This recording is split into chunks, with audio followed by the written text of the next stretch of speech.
Hello everyone, कैसे हैं आप सभी। Welcome and welcome back to the channel. आज की वीडियो में हम लोग डिस्कस करने वाले हैं सीटेट दिसंबर की प्रिपरेशन कर रहे हैं, जिसमें मैं आप लोगों के साथ में सीडीपी के प्रीवियस ईयर क्वेश्चंस डिस्कस कर रही हूं, जो पेपर 1 और पेपर 2 के लिए इक्वली इंपॉर्टेंट होने वाले हैं। इससे पहले मैंने आप लोगों के साथ में इसकी 13 क्लासेस जो है वो मैं आप लोगों के साथ में डिस्कस कर चुकी हूँ। टोटल जो है वो 13 क्लासेस हम लोग डिस्कस कर चुके हैं और आज की हमारी ये जो क्लास है वो 14 नंबर क्लास होने वाली है। इसकी अगर आप लोगों को पीडीएफ चाहिए तो फिर आप लोग मेरे टेलीग्राम ग्रुप से जुड़ जाइए, जिसका लिंक मैंने आप लोगों को डिस्क्रिप्शन बॉक्स में दे दिया है। वहां पर जो है वो मैं हर एक क्लास की जो पीडीएफ होती है उसको शेयर कर देती हूँ। चैनल पर पहली बार आए हैं तो प्लीज वीडियो को लाइक करके चैनल को सब्सक्राइब कर दीजिए और इसी तरीके की क्लासेस के लिए हमारे साथ में जुड़े रहिए। तो फिर चलिए स्टार्ट करते हैं। इसको आप लोग एज अ टेस्ट लीजिएगा और टेस्ट देने के बाद में आप लोगों के कितने मार्क्स बन रहे हैं वो मुझे कमेंट करके जरूर बताइएगा। फर्स्ट क्वेश्चन हमारे पास में है, निम्नलिखित में से कौन सा बच्चों के संवेगात्मक विकास के लिए सर्वाधिक उपयुक्त है। क्वेश्चन में क्या बात करी गई है? क्वेश्चन में बात करी गई है संवेगात्मक विकास की, यानी कि संवेगात्मक विकास के लिए कौन सी एक बात ठीक है। कक्ष का प्रजातांत्रिक परिवेश। प्रजातांत्रिक परिवेश का मतलब होता है बच्चा जो है वो सेंटर में है, यानी कि जो प्रजा यानी कि जो शिक्षक है वो एज अ यानी कि शिक्षक के लिए जो बच्चे हैं वो एज अ प्रजा ही हुई। तो प्रजातांत्रिक परिवेश यानी कि बच्चे को सेंटर में रख के कोई भी काम करवाना, ये बात तो ठीक लग रही है। फिर भी बाकी वाला ऑप्शंस देखेंगे हम लोग। अध्यापकों की कोई भी सहभागिता नहीं, क्योंकि यह माता पिता का कार्य है। भाई ऐसा तो नहीं होता है कि भाई विद्यालय में आएंगे तो बच्चे पर अध्यापकों की कोई भी सहभागिता नहीं होती है। अध्यापकों की सहभागिता तो होती है, तो ये तो नहीं होगा। कक्ष का कभी भी नियंत्रित परिवेश नहीं होता है, तो ये तो नेगेटिव वर्ड हो गया। कक्ष का अधिकारवादी परिवेश। अधिकारवादी यानी शिक्षक जो है वो स्वयं को राजा समझे और बच्चों को जो है वो इस तरीके से ट्रीट करे कि जैसा शिक्षक बोलेगा वैसा ही होगा। तो ऐसा नहीं होता है, बल्कि इस तरीके के आंसर में आप लोगों को आंसर लगाना है कि बच्चा जो है वो स्वयं को मुक्त महसूस करे। इस तरीके का आंसर आप लोगों को चूज करना है। तो यहाँ पर हमारा फर्स्ट हो जाएगा सही। सेकंड नंबर क्वेश्चन हमारे पास में है, निम्नलिखित में से कौन सा एक उपयुक्त रचनात्मक आकलन का कार्य नहीं है। रचनात्मक आकलन का कार्य नहीं, खुले अंत वाले प्रश्न। भाई खुले अंत वाले प्रश्न देंगे तो बच्चे के अंदर क्रिएटिविटी आएगी, बात तो ठीक है। परियोजना से भी बच्चा जो है वो रचनात्मकता सीखेगा, अवलोकन से भी सीखेगा। अब यहाँ पर 3 ऑप्शन तो सही हो जाएंगे। आकलन का कार्य कौन सा नहीं है, नेगेटिव पॉइंट पूछा है तो नेगेटिव चौथा आप लोग देख लीजिए। विद्यार्थियों का योग्यता क्रम निर्धारित करना, यानी कि बच्चे को रैंक करना, बच्चे को जो है वो उसके योग्यता के आधार पर, यानी कि बच्चा इतने नंबर ला रहा है तो ये इस रैंक में आएगा, ये इस सीरीज में आएगा, तो इस तरीके से क्रम को निर्धारित करना उस बच्चे की योग्यता के आधार पर, तो वो कोई भी अच्छी बात नहीं होती है। तो यहाँ पर सेकंड का हो जाएगा 4 will be right answer. Third number question हमारे पास में है, एक प्रभावशाली अध्यापिका होने के लिए क्या महत्वपूर्ण है, यानी एक प्रभावशाली अध्यापिका एक अच्छी टीचर होने के लिए क्या जरूरत है, क्या आवश्यकता है। पुस्तक से उत्तरों को लिखवाने पर बल देना। भाई पुस्तक से अगर आंसर लिखा रहे तो टीचर क्या करेगा, ये तो नहीं होगा। समूह गतिविधि के बजाय व्यक्तिक अधिगम पर, बिल्कुल नहीं, ये तो बिल्कुल गलत है कि व्यक्तिक अधिगम पर कभी भी बल नहीं देते हैं, बल्कि सामूहिक गतिविधि पर बल देते हैं, ये भी गलत है। विद्यार्थियों के द्वारा प्रश्न पूछने के कारण उत्पन्न व्यवधान की अनदेखी करना। भाई बच्चे को मना कर दे रहा है कि कभी प्रश्न पूछना ही नहीं है, तो ये तो गलत हो जाएगा, बल्कि क्लासरूम में बच्चे को क्वेश्चन पूछने के लिए मोटिवेट करना है, तो यहाँ पर ये भी गलत हो जाएगा। प्रत्येक बच्चे के संपर्क में रहना, ये बात बिल्कुल ठीक हो जाएगी। प्रत्येक बच्चा जो है वो उसके संपर्क में रहना है, तो यहाँ पर थर्ड नंबर क्वेश्चन का हो जाएगा D will be right answer. Fourth number question हम लोग देखेंगे, बच्चे के अधिगम को सुगम बनाने के लिए अध्यापकों को एक अच्छे कक्षाई परिवेश का सृजन करने की आवश्यकता होती है। बिल्कुल सही बात है कि एक अधिगम यानी कि जो लर्निंग होती है उसको सिस्टमैटिक बनाना है, तो टीचर को एक अच्छे जो है वो परिवेश एनवायरमेंट की आवश्यकता होती है। अधिगम परिवेश का सृजन करने के लिए नीचे दिए गए कथनों में से कौन सा सही नहीं है, सही नहीं पूछा है। तो पहला ऑप्शन है बच्चे के प्रयासों की स्वीकृति, बिल्कुल बच्चे कर रहे हैं तो ये तो बात ठीक हो जाएगी, हम लोगों से नेगेटिव पूछा है। सेकंड है अध्यापकों के अनुसार कार्य करना, ये थोड़ा नेगेटिव लग रहा है, फिर भी थर्ड और फोर्थ ऑप्शन देखते हैं। बच्चों को स्वीकार करना, ये भी बात ठीक है, और अध्यापकों का सकारात्मक रुख, ये भी बात ठीक है। हम लोगों से नेगेटिव पूछा है और नेगेटिव ऑप्शन हमारा हो जाएगा अध्यापकों के अनुसार कार्य करना, क्योंकि अध्यापक के अनुसार कार्य नहीं करना है बल्कि बच्चे के हिसाब से कार्य करना है। तो यहाँ पर इस क्वेश्चन का आंसर हो जाएगा B will be right answer. Third number question हमारे पास में है, लड़का और लड़कियों के विषय में कुछ कथन नीचे दिए गए हैं, इनके अनुसार कौन सा कथन सही है। सही कथन पूछा है हम लोगों से। लड़कों को घर से बाहर जाने के कार्य करने में सहायता करनी चाहिए। जरूरी नहीं है कि लड़कों को ही आप जो है वो बाहर के कार्य करवाए और लड़कों को कार्य करने में हेल्प करें, ऐसा नहीं है।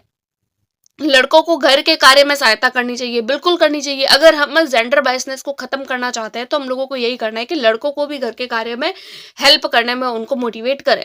सभी लड़कों को विज्ञान और लड़कियों को गृह विज्ञान पढ़ाना चाहिए, ऐसा तो बिल्कुल नहीं है, ऐसा तो भेदभाव हो जाएगा लड़के और लड़कियों के बीच में।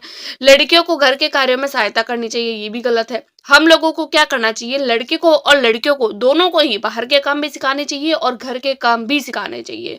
तो लड़कों को घर के काम में सहायता करनी चाहिए। तो यहाँ पर हो जाएगा 5th नंबर क्वेश्चन का हो जाएगा B will be right answer.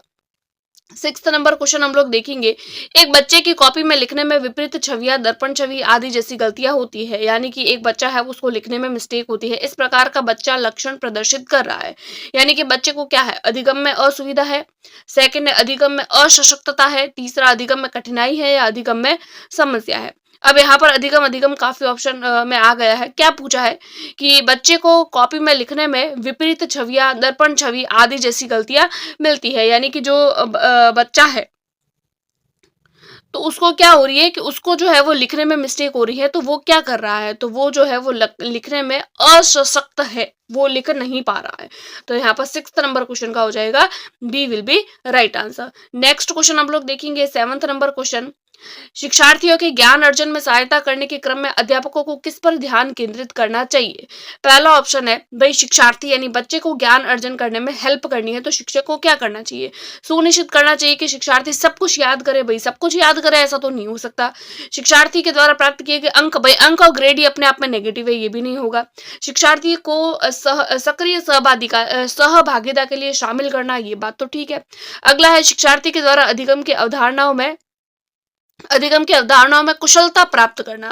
भाई शिक्षार्थी जो है वो कोई भी अगर चीज पढ़ रहा है तो उसमें वो एक्सपर्ट बन जाए, तो ऐसा कोई जरूरी नहीं है, तो ये भी नहीं होगा, पहला भी नहीं होगा और दूसरा भी नहीं होगा। तो यहाँ पर हमारा हो जाएगा कि बच्चे को अधिगम के लिए क्या करवाना है, उसको सक्रिय भागीदारी निभानी है, कि बच्चा जो है वो सक्रिय हो किसी भी तरीके के अधिगम में। तो 7वें का हो जाएगा सी।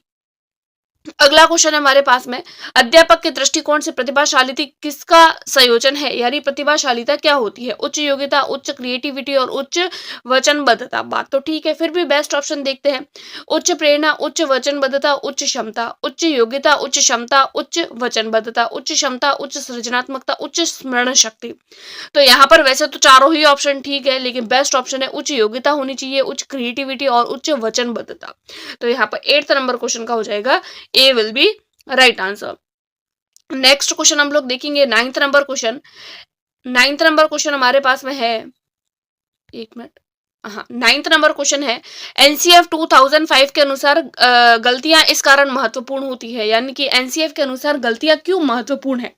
पहला ऑप्शन है यह विद्यार्थियों को उत्तीर्ण अनुत्तीर्ण समूह में वर्गीकृत, भाई उत्तीर्ण अनुत्तीर्ण वर्ग में वर्गीकृत करना, ये तो कोई अच्छी बात नहीं होती है, ये तो नहीं होगा।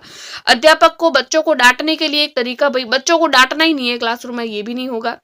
तीसरा ऑप्शन है हमारे पास में, यह बच्चे के विचार को अंतर्दृष्टि उपलब्ध कराती है तथा समाधानों तक पहुंचाने में मदद करती है। बात तो ठीक लग रही है, फिर भी चौथा देखते हैं, यह कक्षा में कुछ बच्चों को हटाने के लिए आधा स्थान उपलब्ध कराती है। भाई क्लासरूम में चाहे कैसा भी बच्चा हो, चाहे वो पढ़ रहा हो चाहे वो नहीं पढ़ रहा हो, बच्चे को हटाने की अनुमति हमको नहीं है, तो ये भी नहीं होगा। तो यहाँ पर एनसीएफ के हिसाब से कौन सी एक बात ठीक हो जाएगी, 3rd will be right answer, कि बच्चे के विचार को अंतर्दृष्टि उपलब्ध कराती है तथा समस्या को पहुंचाने में मदद करती है। तो यहाँ पर हो जाएगा C will be right answer. Next question हम लोग देखेंगे 10th नंबर क्वेश्चन हमारे पास में है, आउट ऑफ द बॉक्स चिंतन किससे संबंधित है, अनुकूल चिंतन से, स्मृति आधारित चिंतन से, अपसारी चिंतन से, अभिसारी चिंतन से। भाई यहाँ पर क्या पूछा है, आउट ऑफ द बॉक्स, तो यहाँ पर अनुकूल चिंतन और स्मृति चिंतन तो नहीं होगा, ये दोनों तो नहीं होगा। अब यहाँ पर ये किससे संबंधित है, तो या तो अपसारी हो सकता है या अभिसारी हो सकता है। अभिसारी में हम लोगों को पता है कि कोई भी एक पॉइंट होता है जिसमें बच्चा जो है वो बीच में जाके सोचता है, यानी कि अलग अलग थॉट्स को एक ही थॉट के रूप में ले आता है। लेकिन आउट ऑफ द बॉक्स यानी कि एक ही चीज को क्या किया जा रहा है, अलग अलग तरीके से सोचना। तो अलग अलग तरीके से सोचने की चीज क्या होती है, तो वो होती है अपसारी चिंतन। तो यहाँ पर हो जाएगा आउट ऑफ द बॉक्स का मतलब है अपसारी चिंतन की बात हो रही है। तो यहाँ पर 10th नंबर क्वेश्चन का हो जाएगा C will be right answer. 11 number question है, शिक्षण में अध्यापकों के द्वारा शिक्षार्थियों का आकलन इस अंतर्दृष्टि को विकसित करने के लिए किया जा सकता है। यानी कि शिक्षण में जब टीचर पढ़ा रहा है तो टीचर के द्वारा विद्यार्थियों का आकलन करना है, तो कौन सी अंतर्दृष्टि को विकसित करने के लिए करेंगे? उन विद्यार्थियों की पहचान करना जिन्हें उच्चतर कक्षा में प्रोन्नत करना है, नहीं, ये तो ऐसा तो कुछ भी नहीं है। उन विद्यार्थियों को प्रोन्नत न करना जो विद्यालय के स्तर के अनुकूल नहीं है, ऐसी भी बात नहीं होती है। अगला ऑप्शन है हमारे पास में, शिक्षार्थियों की आवश्यकता के अनुसार शिक्षण उपागम में परिवर्तन करना। बात तो ठीक लग रही है। कक्षा में प्रतिभाशाली और कमजोर विद्यार्थियों के समूह बनाना, भाई ये बात तो बिल्कुल गलत है कि क्लासरूम के अंदर जो है वो प्रतिभाशाली और कमजोर विद्यार्थियों के हम ग्रुप्स बना देंगे। तो यहाँ पर हो जाएगा कि शिक्षार्थियों की जो आवश्यकता है उसके हिसाब से हम जो है वो अपने शिक्षण के जो उपागम है, जो टेक्निक्स है, उसको बदल देंगे। तो यहाँ पर हो जाएगा हमारा 11 नंबर क्वेश्चन का C will be right answer. 12 number question हमारे पास में है, अधिगम अनुभवों को इस प्रकार से आयोजित किया जाना चाहिए जिससे अधिगम को सार्थक बनाया जा सके। नीचे दिए गए अधिगम अनुभवों में से कौन सा बच्चों के सार्थक अधिगम को सुगम नहीं करता है?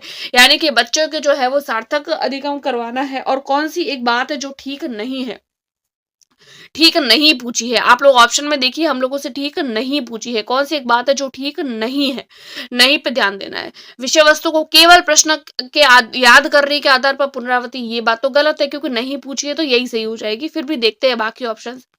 विषय वस्तु पर प्रश्न बनाना, बात ठीक है। प्रकरण पर परिचर्चा वाद विवाद, बात ठीक है। प्रकरण पर प्रस्तुति, ये भी बात ठीक है।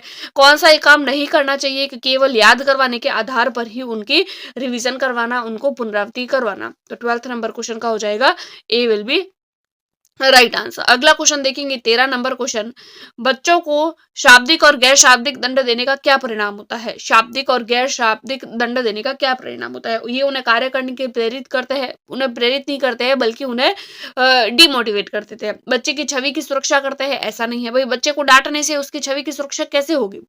उसके अंकों में सुधार आता है या उसके स्वयं के प्रति अवधारणा को नष्ट करना? ऐसे में क्या होगा, अगर हम लोग बच्चे को डांटते हैं, उसको सजा देते हैं, तो बच्चा क्या करेगा? स्वयं के प्रति ही अपनी अवधारणा को नष्ट कर देगा, यानी बच्चा डिमोटिवेट हो जाएगा और बच्चा जो है वो स्वयं को नीचा समझने लगेगा। तो 13 नंबर क्वेश्चन का हो जाएगा D will be right answer. 14 number question है, निम्नलिखित में से कौन सा प्रारंभिक बाल्यावस्था अवधि के दौरान उन भूमिकाओं एवं व्यवहारों के बारे में जानकारी प्रदान करते हैं जो एक समूह में स्वीकार्य है? क्या पूछा है? प्रारंभिक बाल्यावस्था की बात हो रही है और कौन सी ऐसी भूमिका और व्यवहार के बारे में जानकारी प्रदान करते हैं। तो फिर उस समय में क्या होता है कि समूह में स्वीकार्य होते हैं, यानी प्रारंभिक बाल्यावस्था में बच्चा सबसे ज्यादा कनेक्ट किससे रहता है? भाई बहन अध्यापक से, अध्यापक और साथी से, साथी और माता पिता से, माता पिता और भाई बहन से। भाई प्रारंभिक बाल्यावस्था की बात हो रही है, तो प्रारंभिक बाल्यावस्था में बच्चा जो है वो अपने माता पिता और अपने भाई बहन से ज्यादा कनेक्टेड रहता है। तो 14 नंबर क्वेश्चन का हमारा हो जाएगा 4 विल बी राइट आंसर। अगला देखेंगे 15 नंबर क्वेश्चन, विद्यार्थियों को स्वच्छता के लिए प्रेरित करने हेतु उन्हें स्वच्छता समिति का सदस्य बनाना प्रतिबिंबित करता है। यानी कि बच्चे को जो है वो स्वच्छता करने के लिए प्रेरित करना है तो उन्हें स्वच्छता समिति का सदस्य बनाना चाहिए, बिल्कुल बनाना चाहिए। तो किसकी और ये चीज किसकी और प्रतिबिंबित करता है? प्रेरणा की सामाजिक सांस्कृतिक संकल्पनाएं, बात तो ठीक लग रही है कि बच्चा जो है वो समाज के प्रति पॉजिटिव होगा, वो मोटिवेट होगा, बात तो ठीक है। फिर भी बेस्ट ऑप्शन देखते हैं। प्रेरणा का व्यवहार, भाई व्यवहार की तो बात नहीं हो रही है क्योंकि बच्चे को क्या बोल रहे हैं? स्वच्छता के लिए प्रेरित कर रहे हैं।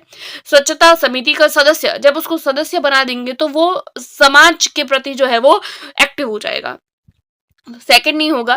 प्रेरणा का मानवतावादी, प्रेरणा का संज्ञानात्मक उपागम, यहाँ पर किसकी बात हो रही है? यहाँ पर बात हो रही है कि स्वच्छता समिति का सदस्य बना देंगे तो बच्चा समाज और संस्कृति के प्रति क्या हो जाएगा? एक्टिव हो जाएगा। तो इसी तरह हमारा 15 नंबर क्वेश्चन का हो जाएगा A will be right answer. तो इसी तरीके से हम लोगों ने आज की वीडियो में और जो है वो 15 क्वेश्चंस डिस्कस किए, और ये जो पेपर है वो आप लोगों के 22 फरवरी 2015 में आया हुआ पेपर, जो पेपर 1 होता है उसका ये पेपर है, जो पेपर 1 पेपर 2 दोनों के लिए इक्वली इंपॉर्टेंट है।